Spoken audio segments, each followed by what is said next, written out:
नमस्कार श्रोते हो, रेडिओ जयंतच्या आनंदी कट्ट्यावर मी अनुराधा आपण सर्वांचं मनपूर्वक स्वागत करते. आजच्या आनंदी कट्ट्यावरून माणुसकीचं उत्तम उदाहरण फकीरचंद यांच्याविषयी तुमच्याशी शेअर करते. कधीकधी आपल्याला वाटतं की दान करण्यासाठी किंवा समाजासाठी काहीतरी करण्यासाठी खूप पैसा असावा लागतो. पण हा गैरसमज दूर करणारा एक खरा हिरो आहे, ज्याचं दिवसाचं उत्पन्न फक्त 600 रुपये.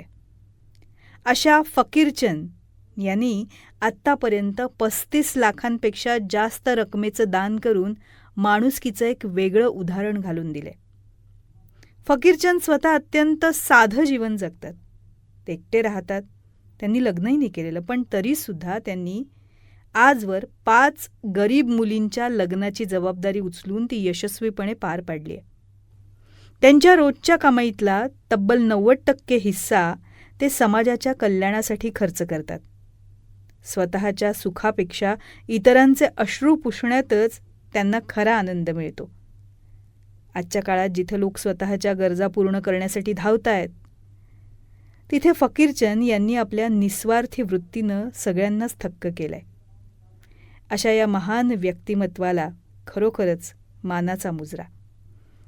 श्रोते हो, अशा व्यक्तींच्या कार्यांची दखल घेणं, त्यांना प्रोत्साहन देणं आणि सर्वात महत्त्वाचं म्हणजे त्यापासून प्रेरणा घेऊन आपले विचार आणि कृतीही सकारात्मक करणं हे जास्त महत्त्वाचं आहे. तेव्हा श्रोते हो, हा होता आनंदी कट्ट्यावरचा आजचा सुंदर विचार. तुम्हाला तो कसा वाटला याविषयीची तुमची कमेंट बॉक्समध्ये नक्की लिहा. आणि त्याचबरोबर रेडिओ जयंतचे दर्जेदार कार्यक्रम ऐकण्यासाठी रेडिओ जयंत लाईक करा, शेअर करा आणि सबस्क्राईब करा. रेडिओ जयंतचं सबस्क्रिप्शन फ्री आहे. आणि त्याचबरोबर नोटिफिकेशनसाठी बेल आयकॉनवर क्लिक करायला सुद्धा विसरू नका.